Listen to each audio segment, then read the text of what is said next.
Welcome to High School Mathematics. আমি নৱম শ্ৰেণীৰ সাধাৰণ গণিতৰ ৰেখা আৰু কোণ পাঠটো আলোচনা কৰি আছিলোঁ। অনুশীলনী 6.3 আজি 4 নম্বৰ প্ৰশ্নৰ সমাধানটো চোৱা।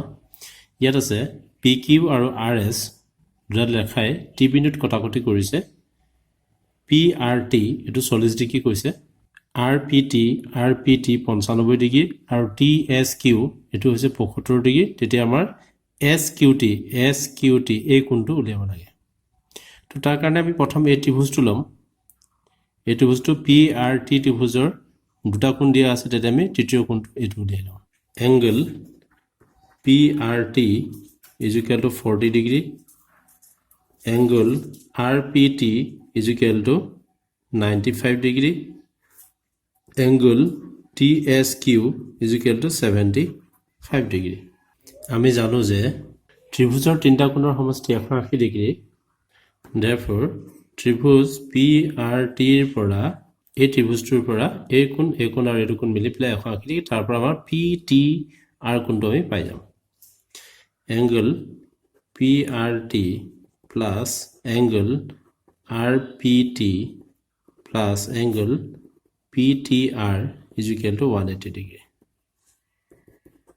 তেতিয়া আমি PRT কোণ পাইছোঁ 40 degree, RPT hall 95 degree plus angle PTR is equal to 180 degree. তো এই দুটা যোগ কৰি আমি কিমান পালো 95 plus 40 135 degree plus angle PTR is equal to 180 degree. This implies angle PTR is equal to 180 degree minus 135 degree কিমান হৈ গল 45 degree। যে চিত্ৰটোত চোৱা আমি এই কোণটো পাই গৈছো, আমি PTR কোণটো পাইছো 45 ডিগ্ৰী পাই গৈছো। এতিয়া আমাৰ কি হ'ব, এইটো যদি 45 ডিগ্ৰী হয়, দুটা ৰেখাই কটাকটি কৰিলে এইফালৰ কোণটো STQ এই কোণটো হৈছে পৰস্পৰ বিপৰীত কোণ, এইটো 45 ডিগ্ৰী হ'ব। গতিকে এইটো যদি 45 ডিগ্ৰী পাই যাওঁ, তেনেহ'লে এই ত্ৰিভুজটো আমি দুটা কোণ পালো, তেতিয়া আমি তৃতীয় কোণটো উলিয়াব পাৰিম। Angle STQ is equal to angle PTR কিয় সমান হ'ব, এইটা হৈছে বিপৰীত কোণ। This implies angle STQ is equal to PTR মানে কিমান হৈ গল 45 ডিগ্ৰী। তো STQ 45 ডিগ্ৰী পালো। Therefore ত্ৰিভুজ STQ ৰ পৰা ত্ৰিভুজটোৰ তিনিটা কোণৰ সমষ্টি 180 ডিগ্ৰী। গতিকে আমাৰ angle STQ plus angle TSQ plus angle SQT is equal to 180 degree. তো এই দুটা মান পাতি দিয়া, বাকি STQ আমি 45 ডিগ্ৰী পালো, এটো আমাৰ 75 ডিগ্ৰী দিয়া আছে, plus angle STQT is equal to 180 degree. This implies 75 আৰু 45 কিমান হৈ গল 120 ডিগ্ৰী। 120 ডিগ্ৰী যোগ angle SQT is equal to 180 degree. 180 degree.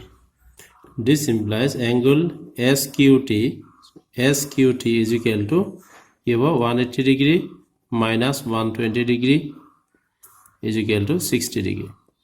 তো নির্ণয় SQT কোণটো আমাৰ কিমান হৈ গল, নিৰ্ণয় SQT কোণটো আমি 60 ডিগ্ৰী পালো। 5 নম্বৰ কোৱেশ্চনটো চোৱা।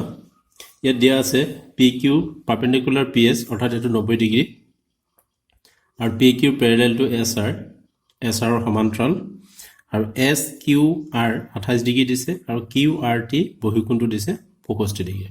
তেতিয়া আমি X আৰু Y উলিয়াব লাগে। PQ perpendicular PS আৰু PQ parallel SR angle SQR is equal to 28 degree, angle QRT is equal to 65 degree. এটা প্ৰথমতে চোৱা PQ parallel SR আৰু যদি আমি QR ছেদক হয়, ত্ৰিজ্যক ৰেখাডাল যদি QR হয়, তেনেহলে আমাৰ কি হ'ব, এই PQR কোণটো এই গোটেই কোণটো X আৰু 20 ডিগ্ৰী কোণটো QRT কোণৰ লগত কি হ'ব, একান্তৰ কোণ হ'ব। একান্তৰ কোণ হলে পৰস্পৰ সমান হ'ব, তাৰ পৰা আমি X ৰ মানটো উলিয়াব পাৰিম। PQ parallel SR, QR ত্ৰিজ্যক বা ছেদক হলে কি হ'ব, angle PQR is equal to angle QRT কিয় হ'ব এটো একান্তৰ কোণ হোৱাৰ কাৰণে এই কোণ দুটা সমান হ'ব এতিয়া চোৱা এটা PQR কোণটোত কি আছে x কোণ আৰু 28 ডিগ্ৰী কোণ আছে গতিকে আমি লিখিব পাৰো x + 28 ডিগ্ৰী = 65 ডিগ্ৰী গতিকে 28 টো হিফালে লৈ গলে হল this implies x = 65 - 28 degree. This implies x = 37 degree. PQ perpendicular PS হলে PQ যদি PS or perpendicular হয় angle P = কিমান হ'ব 90 degree. PQS or পৰা P কোণ x কোণ আৰু y কোণ আমি ডাইৰেক্ট তেনেকৈ লিখি দিব পাৰো P কোণ plus x কোণ plus y কোণ = 180 degree. PQS or পৰা কি পাম angle P plus x plus y = 180 degree. তো angle P আছে 90 degree, x কোণ আছে 37 degree plus y = 180 degree. This implies 90 37 কিমান হ'ল 127 degree plus y = 180 degree. This implies y = কিমান হ'ব 180 degree minus 127 degree কিমান থাকিলে 53 degree. Therefore নিৰ্ণয় x = 37 degree y = 53 degree এটো আমাৰ সমাধান হৈ গল 6 নম্বৰ কোৱেশ্চনটো চোৱা ইয়াতে কি হৈছে ত্ৰিভুজ PQRৰ QR বাহুক S বিন্দুলৈ বঢ়াই দিয়া হৈছে S বিন্দুলৈ বঢ়াই দিয়া হল আৰু PQRৰ সমদ্বিখণ্ডক ডাল আৰু PRSৰ সমদ্বিখণ্ডক ডালে T বিন্দুত কটাকটি কৰিছে প্ৰমাণ কৰিব লাগে যে QTR কোণটো QPR কোণৰ আধা এই কোণটো এই কোণৰ আধা বুলি প্ৰমাণ কৰিব লাগে তো প্ৰথমতে আমি সমদ্বিখণ্ডকটো ডালৰ আমি শৰ্তকিটা লিখিলো যেহেতু এংগল PQRৰ সমদ্বিখণ্ডক QT এডাল যদি আমৰা ইয়াৰ সমদ্বিখণ্ডক ডালে T বিন্দুত কাটে তেতিয়া আমাৰ PQR কোণটোৰ Q কোণটোৰ সমদ্বিখণ্ডক হৈছে QT গতিকে আমাৰ এই কোণটোৰ সমান আৰু Q কোণৰ ডাঙৰ Q কোণৰ আধা হ'ব QT therefore angle আমাৰ ওপৰৰ কোণটো নালাগে আমাৰ তলৰ কোণটো লাগে TQR angle TQR = half of angle PQR twice of angle TQR half-or দুইটো আমি ইফালে পূৰণ হৈ গল = angle PQR এটা আমাৰ ইকুৱেশ্যন নম্বৰ 1 দি থোৱা এই একটা কন্ডিশন আমি এটো ক্ষেত্ৰত এই সমদ্বিখণ্ডকৰ ক্ষেত্ৰত ইউজ কৰিলে PRS কোণৰ সমদ্বিখণ্ডক RT তেতিয়া আমাৰ কি হ'ব এটো আমাৰ TRS কোণটো কি হ'ব এই ডাঙৰ PRS কোণৰ আধা অৰ্থাৎ twice of angle TRS = PRS এটো আমি কৰি দেখাব লাগিব angle PRSৰ সমদ্বিখণ্ডক RT therefore angle TRS = half of angle PRS তেতিয়া আমি কি পাই যাম দুইটি ইয়াত পূৰণ কৰিলে twice of angle TRS = angle PRS হেতু 2 নম্বৰ ইকুৱেশ্যন দিতা তো আমি জানো যে ত্ৰিভুজৰ এটা বাহু বঢ়াই দিলে উৎপন্ন হোৱা বহিকোণটো বিপৰীত অন্তঃকোণ দুটাৰ যোগফলৰ সমান গতিকে আমাৰ therefore ত্ৰিভুজ PQRৰ পৰা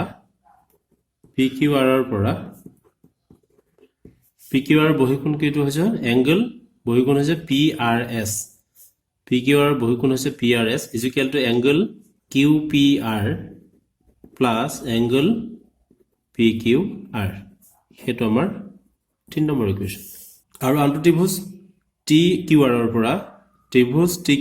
পৰা TRS angle TRS বহিকোণ = angle TQR plus angle QTR তো এই ইকুৱেশ্যনটো যদি আমি দুইৰে পূৰণ কৰি দিও twice of angle TRS = twice of angle TQR plus twice of angle QTR twice of angle TRS মানে কিমান আমি 3 নম্বৰ ইকুৱেশ্যনৰ 2 নম্বৰ ইকুৱেশ্যন পাইছো TRS মানে হৈছে PRS গতিকে আমি ইয়াত PRS লিখিব পাৰিম twice of angle TQR মানে কিমান লিখিব পাৰিম আমি TQR মানে লিখিম PQR তো 1 নম্বৰ আৰু 2 নম্বৰ কন্ডিশনটো এপ্লাই কৰি দিলে twice of angle TRS মানে হৈ গল angle PRS is equal to TQR মানে আমি কিমান পালো এক নম্বৰ পৰা angle PQR plus angle twice of angle থাকি গলে তো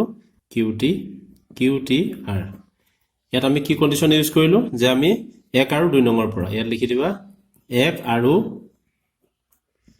2 নম্বৰ পৰা 1 আৰু 2 নম্বৰ ইকুৱেশনৰ পৰা আমি দুটা কন্ডিশন আমি পালো PRS মানে 3 নম্বৰ পৰা কি আন পাইছো আমি PQR plus QPR plus PQR গতিকে এটো আমি ইয়াত বাওঁফালে পাতি দিলো যে 3 নম্বৰ সমীকৰণৰ কন্ডিশনটো এপ্লাই কৰিলো এটো পাতি দিলে আমাৰ PQR ক্যান্সেল গুছি যাব তেতিয়া আমাৰ ৰিজাল্টটো লাই যাব লেফট সাইডত আমাৰ PRS এংগল PRS ৰ জায়গাত আমি 3 নম্বৰ ইকুৱেশনত যেটো PRS ৰ ভ্যালু পাইছো সেই ভ্যালুটো আমি পাতি দিম গতিকে 3 নম্বৰ PRS মানে কিমান আছে angle QPR plus angle PQR